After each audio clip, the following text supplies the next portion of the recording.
How's it going, viewers? Super Sam 6i7 here, and I am on the scene at the Pasadena Toy and Comic Book Show. And as you can see by this poster right next to me, there's going to be a lot of cool superhero stuff here and things like that. It's very much in my genre. I hope that it's in a lot of your genres. But yeah, this is going to be a very comic book and superhero show. So I'm going to go ahead and get inside, and I will meet you in there.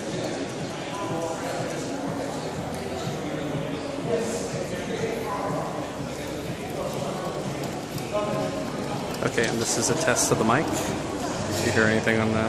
Can you hear me? Can you hear me okay? Alright, so I'm still testing. Testing. Okay, so if you've ever wondered where your Happy Meal toys came from, you can just ask this guy. This is Dave Arshasi. Hi, Dave. Hi there. Nice to see you. Nice to see you, too. So I gotta ask you, what is it really like to make these kinds of interesting Happy Meal toys? Well, I did them back in like the 80s and 90s, and there's always, you have your licensing, you have to really do the characters exactly as they're supposed to be, and there's also safety issues. So there's a thing called a choke tube, and your toy can't go through it. That means you're not killing kids and stuff like that. And things have to draft. There's a lot of technical concerns, but yeah, they're very fun. I did a lot of them back in the day. I don't do them now, but I did them before. That's pretty cool. So can you give us any examples of anything that you remember that you distinctly thought was pretty interesting? I've done so many. I did a lot of stuff with Disney, and I think the very first one I worked on was Bambi and Thumper and Owl and that whole series. And a lot of the ones that are now kind of collectible and classic, a lot of times I go to people's houses and I see in their kitchen a little shelf or where I go, oh yeah, that's one of mine, So it's always nice to see that. That's pretty cool. And is there anything that you're currently working on or going to work on? Yeah, right now I'm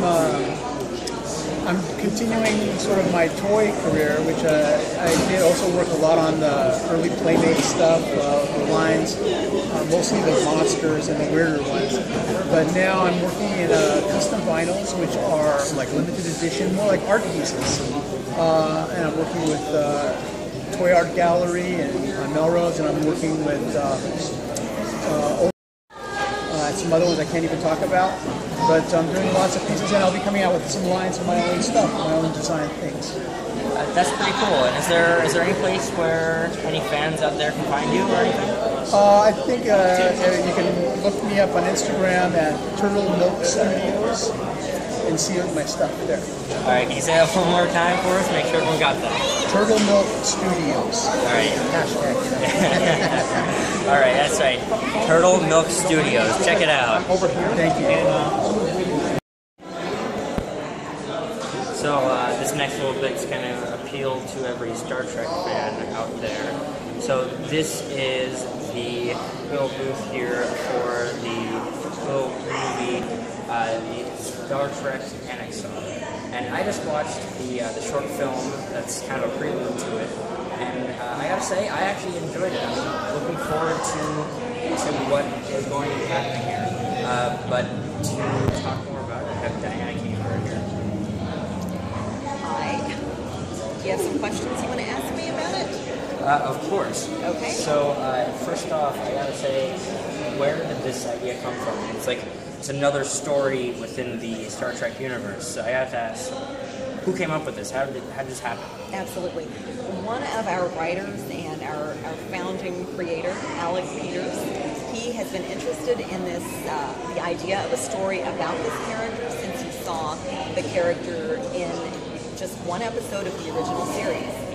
Garth was a character in Whom Gods Destroy, the original series, and Alec always liked the idea of why this character was Captain Kirk's hero. So years later, he starts writing a story, and eventually it works itself into a screenplay, and eventually it works itself into this, a short film. And what we want to do for now is create a feature-length film. like the proof of concept, if you will, for something else that we're going to be making. This gets you an idea of who all the characters are and gives you some background into what we're going to be telling you about. But it's cool on its own, isn't it? You know what, I definitely agree to that. I very much enjoyed it. So saying right behind us, this is like the whole contact page. So if you are wondering where you can find more about this, there's all these links here. I will make sure to link them below, as well as I think I'll have this, you can click somewhere here. But why don't you tell us what exactly you're planning on having in the film? Well, this story gives you, like I said, an introduction to all the characters. We take place 20 years, basically 21 years, before the original series begins. So we're kind of in an era that no one has ever really seen before, which makes it interesting. And as I mentioned a minute ago, the character Garth, who is one of our main characters in this, and is pivotal in the big battle that we're going to be showing you in the movie, this is him younger. This is him when he's, you know, hot, wild, crazy kind of guy, a captain with some really cool ideas, who's going to save everyone and, you know, basically end the war, all on his own with his crazy idea. Well, you know what, I guess that just proves that anyone out there who has a crazy idea that wasn't sure if it would actually work out, I guess it can actually work out. So, speaking of crazy ideas, how was this whole project funded? Actually, we are Kickstarter funded, so we're totally crowdsourced because we're an independent film production. So we have had 2 Kickstarters so far. We will be having another one, but it's the response we've had has really been phenomenal. Everybody sees what we're showing. They either saw the original 5 or the 3-minute, you know, trailer, or now they're seeing the 20 minutes, and everyone is like, oh wow, I want to be a part of this. And that's the thing, if you're a donor to a Kickstarter project, you are actually a part of the project. It's very cool, it's very modern, it's the new hip thing to do. But basically, it allows some really incredible things to happen that wouldn't have happened 10 years ago. So if you would like to be a donor, if you would like to help support it, by all means, the links that he was showing you down here will lead you to the place to go where you can do so. Yeah, so once again, this is Star Trek NXR.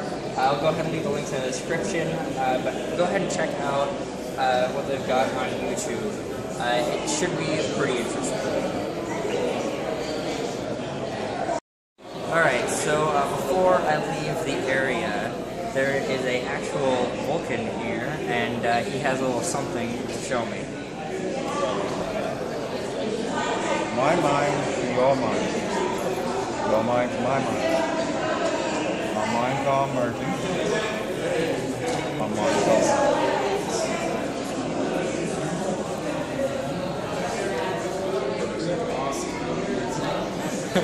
Alright.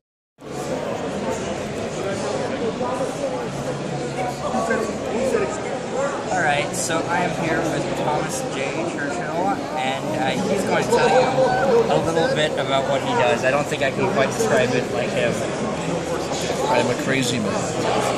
Hello everyone, my name is Thomas J. Churchill. I'm a writer, producer, director, actor, sometimes radio host. I am here at the Pasadena comic book toy show. Alright, I guess that fits it well enough. But I have some questions for you. Shoot. So, I gotta ask, I mean, you play, like, villainous characters before, and, you know, I've never even dreamed of myself playing a villainous character. How do you play that? Well, it's a good question, because I'm really a nice guy. Sometimes, I guess as an actor, you kind of bottle up everything inside. Everybody has a little villainous thing inside of them that they have that filter where the things you won't say, you know, to make someone upset or whatever. But playing a character, it's just there is no filter. You just keep going with it. You go with whatever's written in the script, and you just take it to that next level. You bring a lot of darkness to it, and you know where to cross that line to stand out as a villain in a film, you really gotta just make the audience uncomfortable, but likable, because you want to be that bad guy that people like but hate, you know? So it's fun. So do you just draw that inspiration from like whatever's deep inside of yourself? Yeah, you know, when I read a script, I kind of tap into the little dark edge that's somewhere inside of me, and I go to that little spot, and how would this character work? What's his mannerism? What's his background? Sometimes just it's writing in a script, it's just dialogue, but to really make a great character, you got to bring some today elements, human elements, everyday mannerisms to that character to really make them real, not just a fake movie villain. But you want to make that guy that it's somebody that you know down the street or somebody you met along the way that has that tick, that movement, that piercing eyes, or things that they will say to you that will make you uncomfortable, because there are people out there that's it. So you want to tap into those characters. Everybody knows those guys. Everybody knows somebody that knows that bad guy in real life. And another thing that you do is you make a lot of horror movies, is that right? Yes. So what goes through your mind while you're making these movies? I guess it goes back to my childhood. When I was a kid, my dad would take me to, if I got rewarded, if I did good in school, or if my mom was in the middle of cleaning the house or cooking, my father would always reward me and take me out to the movies. And my father's taste in films was action films or horror films. And I remember going to the movies with my pops, and he would cover my eyes on all the, the blood scenes or the gory scenes or even the nudity scenes. But during what triggered my mind was when he covered my eyes in like the graphic scenes, my ears would be hearing things that would think they would magnify that scene that I'm not seeing, just hearing it, to my brain, and it would scare the hell out of me. And I don't know what was happening, but I was scared, and as I got older, as an adult, I went back and revisited those movies, and I was like, wow, that really wasn't scary anyway. So as a filmmaker, I take a lot of things as realism, as real life, and I kind of carve it up and create something, not just visual that's going to stimulate the audience, but I also want to give them something with sound design that would make the impact of that visual. And I think, that's pretty much what inspired me, was getting scared myself in a movie. And it's not the actual horror film that scared me, it was the sound of it that scared me. Yeah. It's very interesting. So one last thing, is there anything that is coming out soon that your fans may be looking forward to? Sure. We have Lazarus, Day of the Living Dead coming out, which is a kind of a loose prequel of Night of the Living Dead. It's a zombie movie, but it's very different. When I was writing the script, I wanted to tell a story that nobody's ever seen before. This movie takes place in 1957. It's very film noir. I wanted to tell the story of who, what, when, and why that so-called zombie apocalypse would start. And it's Lazarus, Day of the Living Dead's coming out. I also have a director's cut of The Emerging Past, which won 6 awards when the original release came out. Now the director's cut's coming out, which is pure vision of what I intended it to be. Lazarus actually won 2 awards. It just won Best Horror Film and Best Makeup for the New York City International Film Festival. And we're also working on Maryland Zombie Hunter. If people want to know a little bit more about me, they can go to my website at churchhillproductions.com or listen to my weekly radio show at Tuesdays, 5 p.m. Pacific, 8 p.m. Eastern Time, Church's Hollywood Moments on allradiox.com. All right, I will make sure to leave all those links and everything in the description. Be sure to check it out.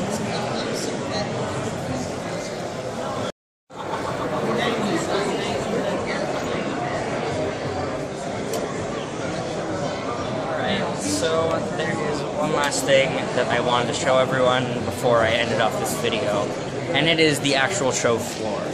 So this is what the whole convention actually looks like on the inside. You kind of got a little glimpse of it through some of the interviews I did, but you never really got to see what it all looked like. So, you know, this is like a full-on comic book place, pretty much, where, like, you know, there's comic books here and there, and you can go ahead and check some of these out. This is pretty cool. I did get some things, and I genuinely enjoy walking up and down these aisles and seeing all these very cool things that I love from comic books and from TV shows and movies. And if you see something that you recognize, shout it out in the comments. I want to hear what you guys know. Yeah, there's like all sorts of things. There's action figures, comic books, t-shirts, signed autographed pictures, and stuff like that. This is a very cool and very diverse, I can't think of a third word, but it's a very cool show. Yeah, there's all sorts of things that you can find here. And I genuinely do enjoy this, as I mentioned earlier. And yeah, once again, this is a little bit of the show floor. Yeah, you can see here there's some very cool action figures and things like that.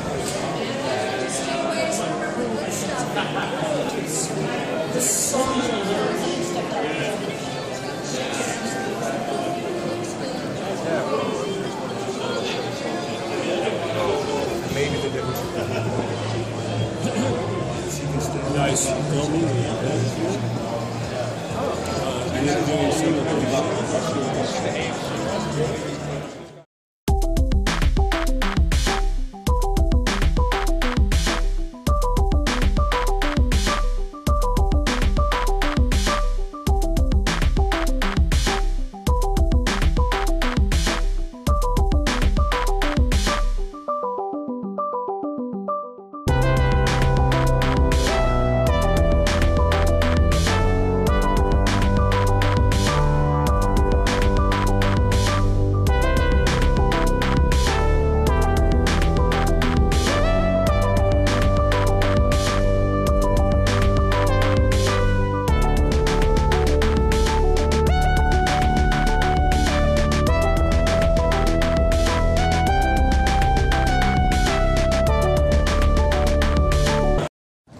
It's been a pretty fun day at the Pasadena Comic and Toy Show.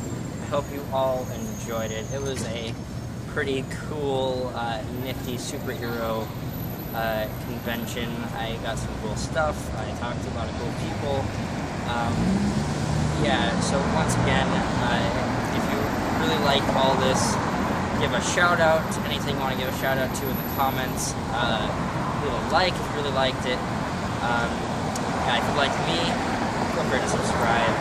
But that's going to be it for this video. I hope you enjoyed it. Thank you for watching, and I will see you next time.